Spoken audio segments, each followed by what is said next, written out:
Yes, it's a box when it comes from Amazon. After that, it's whatever the kid says it is. It's a spaceship, it's a submarine, it's an airplane, it's all of those things. And in their mind, it is that. And how do I know that that fifth grader isn't going to be on a mission on the way to Mars in 20 years? Isn't going to be the mission commander. So all they're doing right now is auditioning for a part in the brain's production of understanding. The topic of today's podcast is Inspiring Creativity with Kevin Honeycutt. Unpacking Education is brought to you by Avid.org. Avid believes every learner can develop student agency. To learn more about Avid, visit their website at avid.org.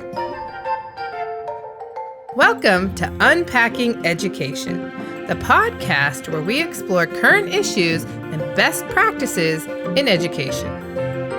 I'm Rena Clark. I'm Paul Beckerman. And I'm Winston Benjamin. We are educators.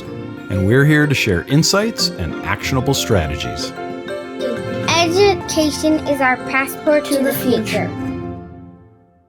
Our quote for today is actually from our guest, Kevin Honeycutt. He says, "Play every day for as long as you can." All right, Winston, what are you thinking about the play quote today? That's so much fun. That sounds like me. I think it's a really good way to look at the day because a lot of times people think of a day as a task. Like, oh, I got to deal with this Monday. Oh, I got to deal with this Tuesday. But I like this because it reminds me of a quote from a song that I used to listen to and play for my students. And the quote goes, it's from Anthony Hamilton. It goes, "Today is an opportunity to get a chance to make another chance." Right. So it gives you an opportunity to do something that could possibly make something happen, that could make something happen. So I just like the idea of that. Cool. Rena, how about you? I just want to say that play is not just for childhood or small children. It really is for everybody, all ages. I know, like for me in my little makerspace, I like to play and just create. And I think about how it fuels creativity when you just get to play around. And I was thinking about recently, my youngest son and him and I were on a trip home, and, he's so creative, but we just went out on a walk into the wheat fields, and I wanted to connect with him. And I said, okay, what do you want to play? And he's into Minecraft, but we played real live action Minecraft in the wheat fields, and we were pretending to be all different characters. And the thing is, just by playing with him, I learned so much about him. I got to connect with him, what was important. And in that play world, because he struggles to communicate sometimes, he was able to communicate with me some of his feelings and I had so much fun. It's a very fond memory. And I was like, you know what? Sometimes we're just like embarrassed or we're not willing, but I'm like, just play. And it was a way for me to connect. And so we can also connect through play. That's awesome. I love that story. Well, our guest today is Kevin Honeycutt. Kevin's been on the show before, and we're excited to have him back. Kevin is a technology integrationist and staff developer from Colorado Springs. He spent 13 years teaching K-12 art and now travels all over the country and the world, sharing ideas with educators. He's passionate about student creativity, project-based learning, STEM, STEAM, and his website, kevinhoneycutt.org, is a great treasure house of resources for educators. Hey, welcome back, Kevin. Good to be back. Good to see you all. Y'all look good. Thank you. Hey, you too. You've been doing some traveling, I understand, getting all over the place. Getting a chance to talk to teachers and work with kids, it's been fun. Super. Well, today we're excited to talk to you about creativity, which I know is a passion area for you. So to start the conversation, do you want to give us your perspective on why is creativity even important in the first place? I'll do it with one of my quotes. To quote myself, it sounds a little self-congratulatory, but I think it's important because every once in a while, I think the muse reaches through the ether and hands me an idea I don't deserve to have. I swear it happens. I think that, and I think the muse says, Kevin's not really up to it, but he's the only one that will say it, so I'll give it to him. And here's the quote. "Play is where ideas audition for a part in the brain's production of understanding." Ooh, I like it. That's a t-shirt right there. Say that again. Play is where ideas audition for a part in the brain's production of understanding. And Later on, I would run into an article on a flight um, by Rodolfo Linus. And if you don't know Rodolfo Linus, I hope your listeners are Google that. Rodolfo, and then Linus is Linas, and he's a neural researcher. And just, I think he's got this thing figured out. And he talks about FAPs, or fixed action patterns. So whenever we think something's magical, we call it the muse or the ether or the, she's an old soul. We have all this verbiage that we use when we don't quite get the research, but Linus gets the research, and he talks about FAPs, or fixed action patterns. What he's trying to talk about is, how does the human brain still faster than the best supercomputer on earth when it can't do one tiny little portion of the calculations at the speed those computers can? It's because the brain runs a fixed action pattern. It runs a little software subroutine. For instance, let's say I was going to throw you a ball, and I said, I want you to catch this ball. And supercomputer would think of 100,000 variations of where the glove should be in order to catch the ball. Where a human would say, I'll hold my glove approximately here, and as the ball comes, I'll make a minute adjustment, therefore catching the ball. And we do that. We do that with this crazy MacGyver way of handling inputs and outputs and all of that. So that's an FAP. When you put that glove there, it's an FAP. When you sing a song, it's an FAP. When your kid plays a game in a wheat field, it's an FAP. And education is to let a kid get out an FAP, or a fixed action pattern, work on it, adjust it, and put it back. He actually thinks these FAPs live in a given place in the brain, the singular gyrus, or the and if so, it's like a bag of marbles. So think of everything you know as a bag of marbles. And the only time that FAPs get to interact with FAPs, yes, things you know interact with things you know. How cool is that? There's only two times in life that happens: when you sleep and when you play. That's it. So if you're sitting there being told what to do, your FAPs are not in play. But when you have a dream and you're going down Times Square and you're with Elvis, and you're riding on a unicorn, all of those variables that seem so weird and creative are happening because the senses are turned off and the consciousness is turned in on itself, and it only has what it already has to play with. So if you want kids to create, if you want them to invent, and you can say creativity and you can say play, what you're really saying is invention. If you want kids to invent or make anything new, you've got to give them assigned time to do nothing. Assigned time to play. And sometimes when you ever work with kids and you say, we're going to play, and some of them look at you confused because they've not been given that kind of unstructured time most of their lives. It's like, and it breaks your heart because you think, oh my God, that poor child doesn't know how to play. A lot of gifted kids, the minute they're identified and the minute the whole family's proud of how well they perform.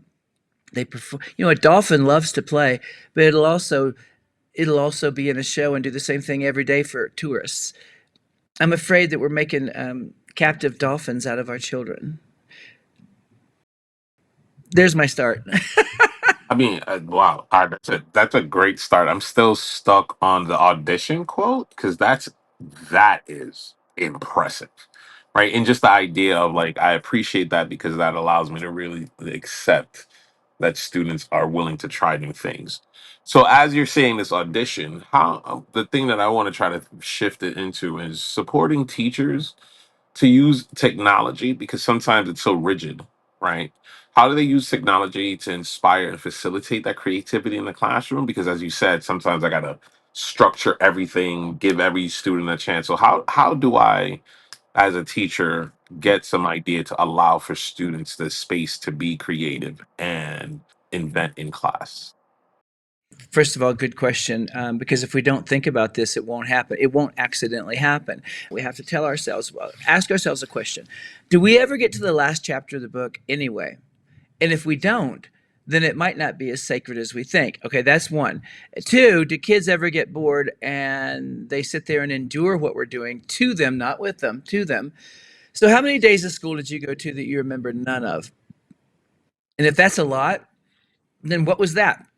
So here's my contention. If you don't remember it, you didn't learn it. But wait a minute, I taught it. No, no. If you don't remember it, you didn't learn it. So what makes learning happen? I've been studying this my whole life. What makes learning permanent? Okay, because everything else is just it's a drive-through. It's a drive-through, but it's not. We're renting with an option to buy learning. But the learning that stays, I think, is attached to emotion. Emotion cements learning. How you feel at the time of learning is forever associated with the learning. Play is a whole different thing. If you're playing, there's joy attached to the learning. Joy. If joy is the number one emotion attached to learning, then you're going to want to do it again and again and again. And if pain is attached to it, you're going to want to avoid it any way you can. So what's important here when you start to work with technology is not to, yes, you're going to have a lesson plan, you're going to have pedagogy, you're going to have rigor, all of that provable behaviorism. Okay, just make some room for digital recess. Digital recess. That means we get to play with coding, we get to play with robotics, we get to play with obstacle courses for our robots, or think about being on Mars and programming, a robot to go out on a mission on Mars and read the book, the robot or the lonely robot. So the kids are like anthropomorphizing and adding human ideas to the robot and extending the story of programming into something more than just pedagogy. And I think now in this time and age, we think that we have to associate technology with creativity because we got to make videos. We have to do all these things, but there's so many ways that we can use low tech, no tech to promote and have kids be creative in our classrooms or play. I know you do a lot of work with cardboard. Actually, the last time after we talked to you, I went out and bought some cardboard screw things and we built things in my house. So what are some ways that maybe teachers can take that creativity away from technology offline and do that in their classroom? I love the question. And if you all are kind of watching the world right now, have you seen this recent backlash about screens and phones and classroom technology? Okay, that worries me a lot because we tend to pendulum swing in this country from totally doing something and loosing the hounds to totally taking it away. We do that. I don't know why we can't find a middle ground there, but I think kids will find it on their own through play if you just make conditions favorable for creativity. Whatever you're doing, you set the thing up, but don't come downstairs and open the presents on Christmas Day before the kids wake up. Don't do that, okay? Get all the stuff out and let them come down excited and let them tear open all those packages and decide what learning is going to be on that day. So that's what I'm working on, is I'm saying, this is a tradigital approach, and this is something to write down. Tradigital, inclusive of digital, inclusive of tradition. So it shouldn't scare anyone. It goes right down the middle and doesn't wake up guard dogs on either side. So I've got all the ingredients here. I've got cardboard, because cardboard is just waiting to be told what it is. Yes, it's a box when it comes from Amazon. After that, it's whatever the kid says it is. It's a spaceship. It's a submarine. It's an airplane. It's all of those things. And in their mind, it is that. And how do I know that that fifth grader isn't going to be on a mission on the way to Mars in 20 years, isn't going to be the mission commander? So all they're doing right now is auditioning for a part in the brain's production of understanding. That's what's going on in their head right there. So yes, they're wearing a fake space helmet. And yes, they're wearing a cute vest from Amazon. But man, they're going to grow up. And you talk to any scientist, anybody that's in the field, of science or technology or programming, and they all will say, I went to an art museum. I went to a museum when I was 10. It always starts that way. And I saw a dinosaur and I touched a T-Rex tooth and electricity went through my soul. And now here I stand. Here I'm the docent of your learning. All happened on one day. So how are we doing that? And by the way, the good news is it doesn't take a lot of extra work. It means chill. Stop having all this structure in mind. Get all the ingredients out, create a buffet of learning possibility, and stand back and become a sociologist and watch your kids and let them teach you how they learn best. I love it. And now I've been following you on Facebook, Kevin, and I've seen recently you've kind of taken this cardboard idea and this experiential thing to another level, kind of a school-wide project thing. In fact, building lunar colonies and things like that. Do you want to talk about, what does a school-wide event like that look like, or what can it look like? And then what are the benefits of that kind of approach? For 25 plus years, I'm an old man. I'm 58 years old. I still feel like I'm 25 because I don't know until I look in the mirror that I'm visually unpleasant. So all of those years of summer camps, when I would do 5 at a time, And we would do really cool things. Like we built Amelia Earhart's plane in half scale, or the Apollo 13 in half scale. And I was always doing half scale. I was doing scale because it was mathematics. It's accidental teaching. So math would be part of it. So the kids would make all these models, and from submarines to you name it. So I've got years and years and a couple decades worth of those templates, lesson plans, and ideas. And I remember the ones the kids loved most. The kids would bring their mom and dad on Friday, and they would film the whole thing, and the kids would have an adventure, and they'd walk on the moon, walk on Mars, destroy Pompeii, something that stuck in their mind forever and ever and ever and ever. I called them anchoring artifacts. So I take all of those, and I said, what if I did all of those in one place in 2 days? So I looked at the gym. The basketball court, literally courting whole school learning is on purpose because most schools have a gym. So that takes the excuse away. We don't have any space. No, you do. You have a whole gym. And a gym is big enough, a high school regulation gym is big enough to fit 8 one-room schoolhouses in. If that's true, then tell me why I can't create a science center or a lunar colony, a Martian colony, a museum in the gym, and we don't put the kids on a bus to go down to the Maryland Science Center. We walk them down the hall, and they learn in their own school, but it's transformed on those days. So last time I did this, about 670 K6 kids came through that opportunity. You should have seen it. And if you want to see it, you can. If you go to kevinhoneycutt.org, all right, kevinhoneycutt.org, HONEYCUTT, and look on the right side, you'll see this thing that says Courting Whole School Learning. Click on that link, and it will take you to a whole page here that kind of lays this whole thing out for you. This came from a Google Slides document in my planning with my school that I worked with in Indiana, who had the audacity to let me do this. So day one, it's high school kids and junior high kids, and I had 50 high school kids and 25 junior high kids. The idea is to turn them into learning mentors, to turn them into teachers. And these weren't the easy kids, by the way. A lot of these kids were the at-risk kids that nobody trusts. And I had those kids. So the first day, they stand up the lunar colony with the cardboard. And by the way, they owned all the cardboard. It was out in the shed. They just ordered all these new interactive screens, and so the cardboard is just sitting there. I didn't have to buy anything. So the kids get this whole thing propped up, standing up, but they didn't finish it out. They got it started, and they were taught, the kids are going to come in here, K through 6. And oh my gosh, if you think those kids are going to mess around or be bad, there's no time to be bad. You ever taught elementary? There's no time to be bad. Never mind that. Here comes Mongo. Here comes Mongo. Those kids are coming, and you better be ready. So the situation was all built up for these kids to be responsible, and they were. So there's 2 layers here. One, creating mentors, teachers, and leaders out of those junior high. Why junior high? I had 25 of them and 50 high school kids. Why? I have to anoint the next generation of high school kids in the form of those junior high kids. So I wanted 25. That's a lot of kids now to be your teachers, but there's a whole gym here.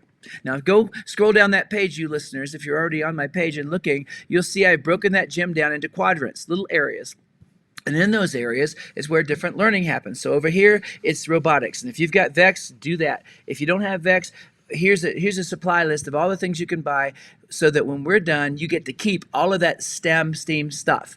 Here, and I've shopped it down to the cheapest price I can find out online, but you can outdo it. No ego here.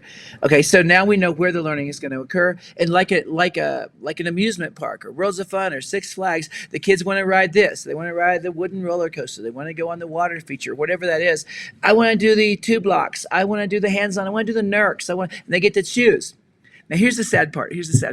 The kids only had 20 minutes in each station, and they only got to do 2 stations because they were on their specials schedule. Who knows what I'm talking about? Specials schedule. Okay, so to not upset the apple cart, we stuck with their special schedule, and they were totally cool with that. But my rule is you got to stay here with your kids. They could go back and grade pieces of paper. I don't want you to. Stay here. You don't have to help me. You don't have to help us. I've got a team. Watch and learn. What do you want us to watch? Watch how your kids learn and watch what they're delighted by, and let them surprise you with the things you didn't even know they knew. Do that, and I'm happy, right? And only a couple teachers left their kids and left. I think we're so used to dropping our kids off. We did that with computer labs, remember? We'd drop our kids off and go grade paper, and we didn't learn beside our children, and they got better than us. That was a mistake. So don't do that. Stay with your kids and learn. So anybody could do one of these because it's a basketball court, right? So if this is interesting, shoplift this from me. So here's the rules. have some older kids become mentors and role models. Don't miss the opportunity. Two, plant STEM, STEAM, engineering, math in the minds of girls and boys of all ages. So after that day, they are on fire. They are on fire. And trust me, watch the video. I've got a whole playlist there, a YouTube channel of nothing but the video that came from that 2 days in Indiana, and I want people to watch it. I'm going to put a link on that page of just that folder on Google so people can see that. Watch my little short video on there, and I'm going to walk you through that entire thing. But now, what am I doing? Now I'm doing other things like mining on the moon or ancient civilizations, night at the museum, cities of the future, STEM in the gym, undersea builders. We're building an undersea colony. Wherever you want that to go, it's going to be everything going on at the same time. And it is a crazy mess and probably the coolest thing I've done in my entire 30 plus year career. That's cool. So I'm curious, what did the mentor students say about the experience? Yeah, they have a film program in Eastern Hancock in Indiana, and so there were interviews by kids with kids. So it was fun getting to listen to them talk about what they loved about it. I think it caught them off guard. I would tell you I have about 10 kids who didn't sign up for this. The kids who came by with their teacher who are usually in trouble and have a plan for how they're not going to get kicked out of school today, they said in numbers, can we be part of this? Can we join this? Can we do this? And so I said yes. And the teachers looked at me like, are you nuts?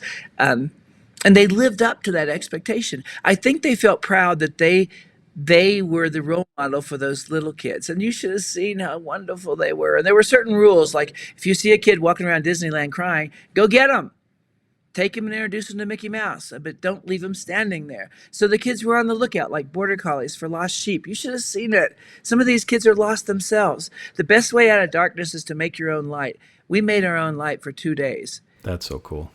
I see. That's the thing is, I think sometimes people forget that the kids who have the hardest time want to feel that they're valuable, and you gave them an opportunity to feel valuable and then value the thing that they're engaging with, right? Like, again, they don't want to feel have another kid feel like they don't know nothing, sit at the corner, feel alone, feel unconnected. So that's great that you value them enough.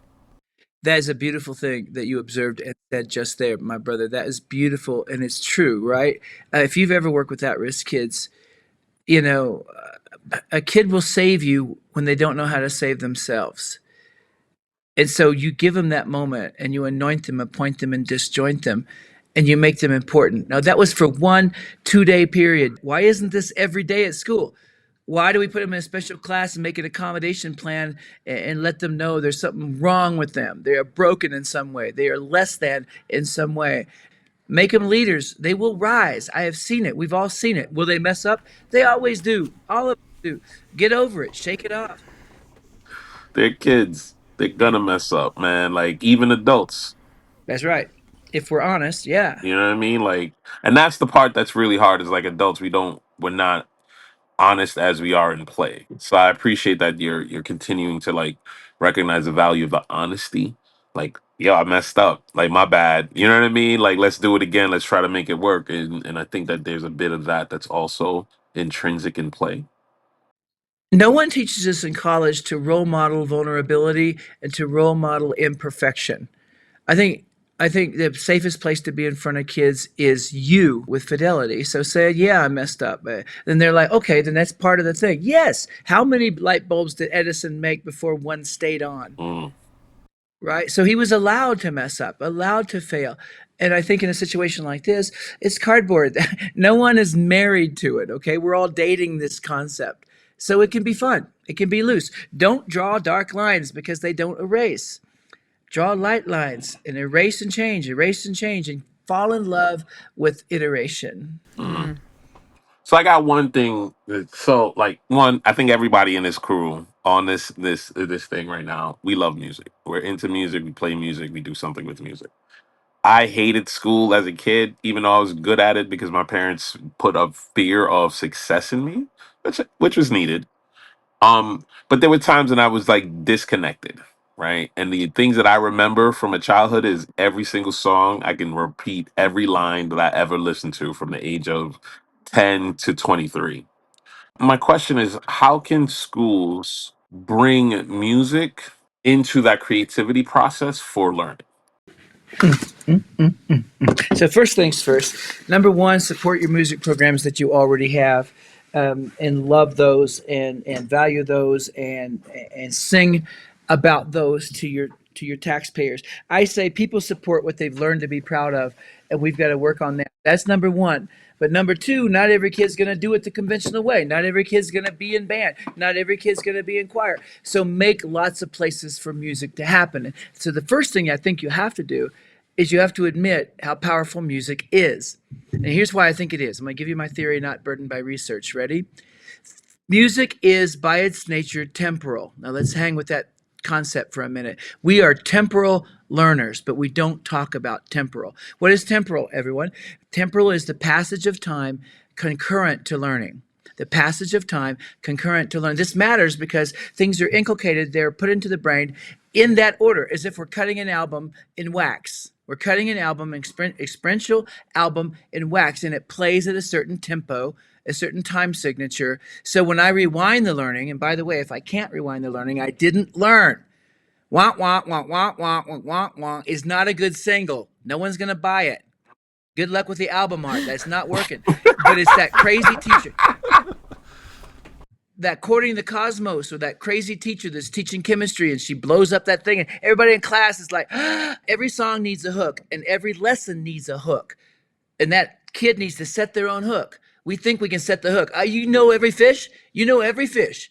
You're gonna catch every fish in that pond. No, no. I gotta get a treble hook. I gotta put some meat on there and a worm on there and some marshmallow on there. I don't know what they're gonna bite.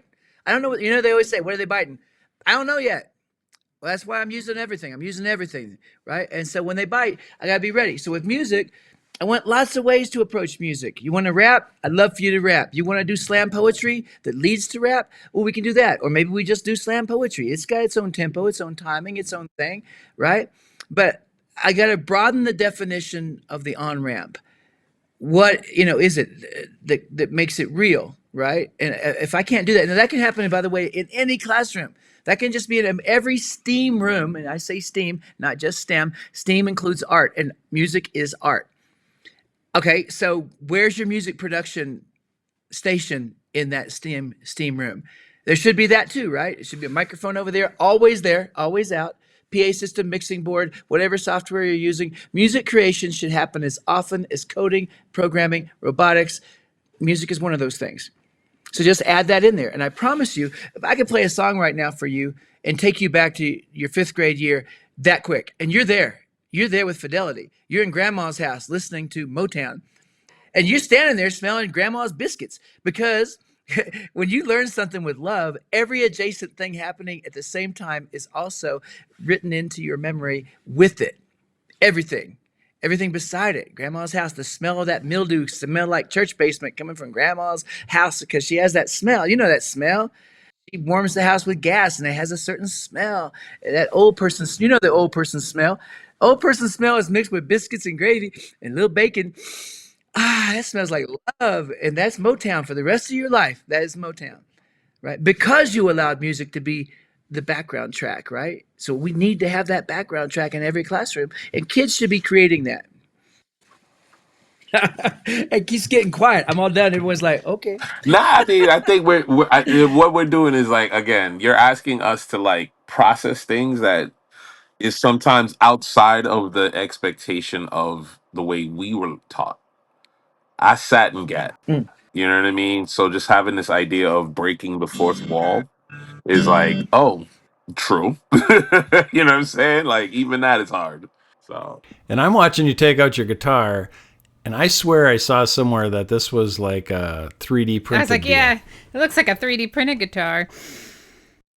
It is. It is. So again, music meets tech. Music meets STEM and STEAM. I'm in Chattanooga, Tennessee, at the Fab Lab conference with Michael Stone and his crazy crew, and they know I'm going to end my keynote by getting musical. Man, it's what I do. But he comes out before I start and hands me this, and his crew has made me this. Now you can go to Thingiverse if this is interesting to you, and you can download everything you need to make this 3D guitar. On the back, you'll see it's made in modules that go together right? And it's configurable. So like all the bottom of it is already built to look like a Fender Telecaster. The top you can customize. So I could put your initials right here. This is KH. I can put your initials in there and the conference logo in here, your school mascot in here, whatever you decide. $50 for the kit of electronics, the neck, and everything that makes it work. So this is all filament over here, and the neck is a neck. It's made out of wood. You put the whole thing together, and suddenly you got a playable guitar, right? That's 3D printed, and kids' brains just go, what? Teachers' brains just go, what? Because literally, technology rocks in this form. Is it perfect? No. Does it work? Yeah. Do you want to leave it in a hot car? No, it will melt. You leave this, you come back and see what you got if you leave this in a hot car. So, just take it in the house when you get home. There's things about it that are not perfect, but because it's a prototype, it's so much fun. And man, kids want to come up and they want to play it. They want to play it. That's what I'm going for. Remember, we're trying to catch those kids with bait. So this is this musical piece of bait here. It's also technology. I wanted to play something just to let you hear it, like see if it comes out. We can hear it. I just got off a plane, so it was in a soft case, so it's going to be out of tune. Let me turn it up a little bit. Try to get a little bit of I gotta get some reverb on there. Tone. Ooh, clean and overdrive. Ooh, baby. There you go. Tell me if you can hear that. I'm in Chattanooga, and I wrote a song with ChatGPT right there during the keynote in 3 minutes. I said, ChatGPT, write me a song in the vein of Johnny B. Good that includes the name of the conference, and I put the conference name in there. I had the prompt ready to go. I hit the button. I make sure it's an E, A, and B. E, A, and B, a blues riff. Instantly, you know what happened. It wrote the song. I sang it then, exactly then, words and all. I just wanted to show them if AI is your muse, co-pilot, not pilot, it's your co-pilot, you can create fast. Don't think you're creating perfect. These are iterations. It's okay. Shake it off. These are sketches. This is pencil without dark lines. Give me some teachers, give me some kids. We get some guitars, and I'm going to tell you, you guys can all see this, okay? One finger here. Now watch where it is. I'm trying to tell people this don't have to be hard. Right? If it's not hard, if it's inviting and not hard, I can hook you. Are you going to be Juilliard? Not today. Not today. Get over it. Not today. What I'm planting is a deep hook into hope, a deep hook into dreams. Not finished stuff. Finished stuff comes with passion. Rigor is passion unleashed. Write that on something. We think rigor is a behaviorist punishment model where, why do we got to make rigor painful? Why is that the only version of rigor we're cool with? Rigor mortis, I get it. You're dead, you're stiff. I get it. Learning doesn't have to be that. I totally agree with you. That makes me think about all the hours I put into scratching. And it's like, even though it's rigorous, I still enjoyed that toil. I know. I was even thinking all the hours I put into, oh my goodness, the hours I did practicing piano or playing saxophone. And I'm like, I'm okay. But I get joy out of it. So it doesn't matter. It's not for anyone else, really. It's for me. Exactly. I'm mixing an album or recording something, and 8 hours is gone. I didn't even know what happened. Okay, that, you know what that is, right? That's called flow. Csikszentmihalyi, Google that. Csikszentmihalyi wrote a book called Flow about a cognitive conditioning where you are so in love with what you're doing, you literally lose track of time. So every time you feel rehearsal or practice running contrary to that idea of loving it, don't stay there too long. Don't stay there too long. My kid, and I'm going to give you guys a link after the show here, a link to a YouTube video of my kid doing his recital. So he's 8 years old at the time. He's about to quit piano because we're doing theory way too long. Now, it's not me. I'm not the teacher. We're doing theory, and he's falling out of love with piano. Because piano, it hurts. It hurts. You gotta hold your hands. It hurts while you're playing because you can't stop doing it this way because that's proper form. Guitar hurts. The strings hurt. You got calluses. I just published a picture of that. You show them what calluses look like because that's pain and commitment and passion all rolled into physical effect, right? Same thing with piano. So if I'm not playing a song I love pretty quickly, I'm done. I could do anything else. right? So I got my kid. I said, okay, we're gonna learn how to play some songs. So I'd use Jerry Lee Lewis not as a role model, but there's a movie he can watch of Jerry Lee Lewis just bouncing those chords. So I said, okay, to his teacher, I'm gonna teach him to be a performer for a minute, okay, for a minute. So we're gonna go bum bum bum bum bum bum bum bum bum. It's just slamming like bum bum bum bum bum bum bum bum bum bum bum bum bum bum. Did a little roll. Is it perfect? No, it's loose. So he gets the outfit. He puts his hair up in a pompadour. Here's the recital everyone's doing there. And playing a part. There's nothing wrong with that. Nothing wrong with that. That's your go. Then my kid walks up with his pompadour, and we went on Amazon. We bought a fire maker. It's this this plastic thing, and you flip the button, and fire comes out, and it's all just LED backlit with it looks like fire. He gets up there and he rips out great balls of fire. And my kid, he wants to stand up. He wants to kick the piano bench back. Now that's a step too far for some people. I get it, but he plays this thing. He does this, and the whole audience is sitting there. And you could almost hear them relax. You could almost hear them, even the audience, because they were all uptight about making sure the kids were uptight enough. What the heck? This is their own children. Now my kid gets up there and he breaks the whole thing, and they all clap. It gets like this ovation from that audience, and I think all of them were like, this hour and a half just got better because that kid is crazy. Now I promise you he's confirmed in his love for piano, all because he got to jump ahead. I know he hasn't earned it yet. I don't care. Gotta get over that idea that they gotta earn joy. No, joy should be there on day one. Why do we gotta make it so hard? Why is membership in this club so painful? Mm, mm. That's so true, though. You don't have to earn joy. Yo. All right. And you just gave me ideas because I got a kiddo that is not liking piano. Now I know. But I also let them get on the apps when they're done because now they have all these apps. And I'm like, you want to play a fun song that you're excited about? Use the app and just play around. Whatever you want. It's a fast forward into Joytown, right? Mm-hmm. So like in the old days, you had to earn your way through theory and through practicing and through drills to just get to the city limits of Joytown. You didn't even get to go inside. You just saw the sign, got your pic, didn't even do a selfie, right? And it took 5 years to get there. 5 years to get there. It was awful. And now we can give them that fast forward. You can say, this is what you will sound like. Now, I'm doing this. I have a practice amp, and it's amazing. It's called a Spark amp, and it has an app and everything. And you choose your background band. So I can choose a drummer, and suddenly it will sample my playing and throw in a bass player and a drummer. Now I'm an ensemble, all with my little app and my little amplifier. And so I'm not playing by myself alone. I feel like I can I assemble my own band, my own ensemble, and it just reaffirms my joy. It gets me to be performing right away. I want to bring everyone into the room and say, hey, you don't have to buy a ticket. You can be part of my concert. Come in here. And the sooner your kid is trying to get you to come downstairs and watch their show, that's when you know. That's when you know they got something they want to show off, that they're proud of what they're doing, We want to make sure we get the question, what do you wish we would ask you? Ooh. How do you want to spend your heartbeats? Because you only get so many and it's game over. I think all of us should think of that sooner. It's not a morose question. I want to write on the world with permanent joy ink. I want to leave a contribution that makes a bunch of kids in the future fall in love with learning that leads to a better, more joyful life.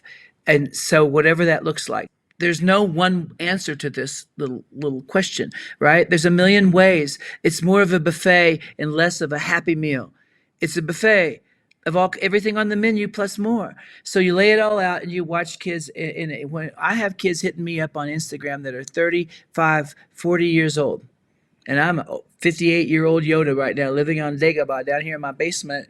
And when they say, Mr. Honeycutt, the one day of school I remember is your art room when we made that spaceship. I bent the system to match your joy. I didn't bend you to match the system. And so you do that for somebody else. You do that for somebody. You make somebody possible every day. And so, man, I don't need a walkthrough evaluation. I don't need to read what some administrator said. I got Instagram. They will tell you. Kids will tell you the truth.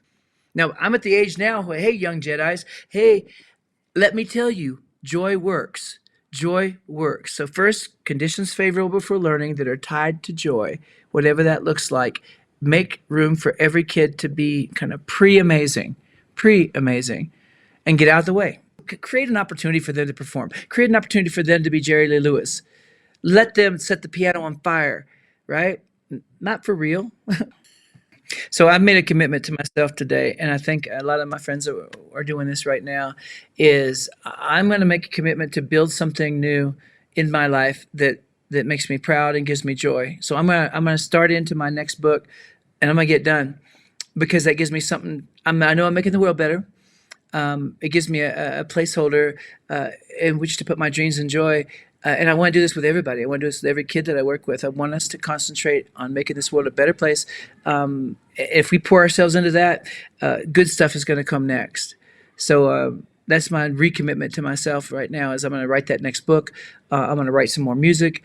I'm going to keep doing what I do because that's what I do. That's how I spend my heartbeats. And so I want you guys to think, yeah, that's what I'm going to do. I'm going to get on this mission and I'm going to make the world a better place. All right. We're going to jump to the toolkit. Maybe we can think of something to help us make this world a better place. Check it out. Check it out. Check it out. Check it out. What's in the toolkit? What is in the toolkit? What's in the toolkit? Check it out. I don't know, y'all. You want to jump in? We've heard about a lot of different things. I'll go. I don't think it's a tool. It's a tool, but it's like a sharpening tool. I'm thinking about how to make what real digital recess looks like in terms of creating a space for students to explore and engage in technology with joy. Because again, sometimes I think I'm rigid, so trying to do a little bit more release. Offer a buffet, right? And offer a buffet where kids can do things together to create. I think too often we have kids creating in isolation because we want to keep everything kind of quiet and in order, but let kids interact with each other and bounce ideas off of each other and create together. They can inspire each other through that, and they're developing all those skills that we want them to develop, collaboration, communication, critical thinking, creativity. It's like the secret recipe for creation. That's good. Yeah, and have an opportunity for those flow spaces. I always think of I know my own personal little maker space, my little closet in my basement that I can disappear for hours and not know I'm gone. But I think for our kids too, and having those low tech options as well. I think just having some string, like having kids create things with string, rubber band, there's just so many different things that we can put together, which is in line with what you're all talking about, digital recess. But having those makerspace options, and I love even, I see that a lot in libraries now, like opportunities for kids to go into libraries and have that. Mm-hmm. Mm-hmm. Kevin, you get a chance to drop another tool in our toolkit. Is that something you'd like to offer up? I like everything that you all have articulated. I think keeping it loose and keeping it real and keeping it fun are important. But if you go to that Querying the Cosmos page on my website, I literally have a shopping list if that's what you want. So being tradigital, I've got 2 blocks. 2 blocks is a kit where kids can do some fast engineering and build things they can actually ride on. Little go-karts they can make. 2 blocks. They don't cost a fortune. Make a Fort out of a town called Augusta, Kansas. A couple of former educators started a company where you take all these squares of cardboard and take these foam discs, and the kids can be up and making in no time at all. Nerks, designed by a dad and his kid, that lets you take popsicle sticks and do pre-engineering if you want to. You saw I talked about Make Do Tools, a company out of Australia for quick cardboard making. Snap Circuits, if you want to get into STEM fast, but make it STEM meets Legos. That's Snap Circuits. You want every kit you can get your hands on. The kids they'll be engineering, they'll be making, they'll be designing, and you can also do coding now. They've got an Arduino built into that. So Snap Circuits is one of my, and I don't work for any of these people. I want to let you know I don't get a dime if I say any of this. This is the stuff I take to my lunar colonies because they're fast. And so if you want kids to do hands-on over there with no screen, you got it. If you want to do robotics over there, and that's Dash Robotics with coding, you got that. You want to take kindergartners and actually do coding, which I was dubious could they handle it. They handled it just fine, just fine. So anyway, all that stuff sitting there. So I love that intersection. If you want to go all the way to MIT, that's probably not my thing. My thing's always going to be this close to cardboard, right? So once removed from cardboard and duct tape and stuff like that, but never removed from joy. I love that. Never removed from joy. So now it's time for that one thing. It's time for that one thing. Time